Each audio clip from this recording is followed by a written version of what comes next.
What's up everyone, Tsunami Red here. Today's video is just a simple gear tip along with a personal anecdote to go along with it. And my gear tip is pretty simple. If you use any digital effects unit, make doubly sure that you save your settings after any change you make and test afterwards that you've saved them properly. Sounds obvious, I know, but let me share with you my story of how I learned this the hard way, and arguably the worst way. Last year I played a show, and for that show my rig was super straightforward. Guitar, to a multi-effects pedal, to the front of the amp. And that multi-effects pedal was a Line 6 M9. Now I'm not going to get too in depth with the M9, but if I had to give a quick review, I think it's a great multi-effects pedal. It sounds great, there's lots of different effects, and while I find setting up external expression pedals kind of finicky with it, overall I think it's a great multi-effects pedal, and today you can usually get it at a pretty good price on the secondhand market. What I do want to talk about is some of its functionality, not just unique to the M9, but I think can apply to many digital effects units out there. Typically, there's usually a way to change what all the pedals do on any given unit, and you can usually switch between different memory presets for what all the different pedal settings are.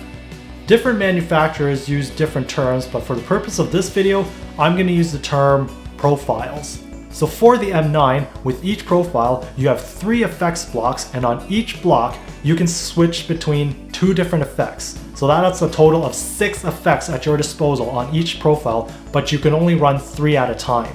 When you switch profiles, you switch to a different combination of 6 effects. If you make any tweaks to a profile, you need to make sure you save before going to a different profile. Otherwise, if you go back to a profile that you made changes on without saving, those changes will be gone. However, as long as you don't switch to a different profile, you can make all the changes you want on the current profile and they'll always remain, even after you shut off the M9 and turn it back on. And this kind of feature is what you need to be careful with. Initially, when I was practicing at home, I set up a bunch of different profiles, not knowing which one I would go with for the show. I eventually stuck with one that worked best for me when I was rehearsing with the entire band and just kept making tweaks to that one profile. I never once switched to the other profiles, and because the M9 saves all changes made to the current profile, I kind of forgot about the others, and I never ever once thought, what if I accidentally switched to another profile? So on the day of the gig, with only a few minutes to set up before it was time to perform, I ran through all my tones on the one profile as a quick sound test. Sounded good. But as I kept running through them, I must have accidentally switched to a different profile because I suddenly realized my tones were no longer the same. I looked down at the M9, saw that I was on a different profile, so I quickly switched back. And that's when I realized all my perfectly crafted tones were gone. Let me reiterate. I was already up on stage, just minutes away from starting my set, and those perfect settings on my digital effects unit were suddenly gone. I basically shot myself in the foot in the worst possible moment. You can imagine the shitstorm that erupted for me, and only me. Just panic and disbelief.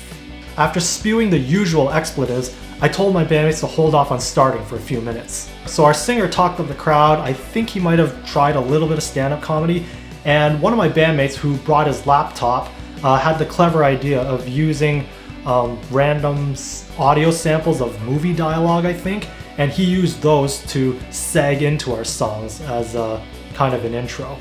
So during those few minutes, I frantically dialed in my previous settings as fast as I could, as best as I could remember, and I think I was able to get back most of what I needed.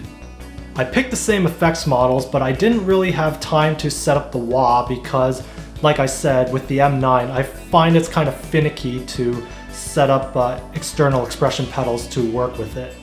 And even though I got 2 of my 3 main effects that I needed, I didn't really have time to fine-tune them to the settings that I would have liked them to be. So I did the best I could under the given circumstances. As for the rest of the show, we played alright, but the entire time I was mad. Mad at myself, mad at the pedal, mad at all the wasted effort that I had put into crafting these perfect tones that I wouldn't get to use and nobody would get to hear. Not to mention, I was kind of embarrassed for inconveniencing my bandmates the way I did. So how did things end? Well, that's another story for another time. But let's finish this story. So if you've ever used any kind of digital effects unit, I think you can relate and understand the same kind of pain that I went through. And this leads back to the beginning, where I share with you my tip in always making sure you save whatever change you make and double checking that they've actually saved properly.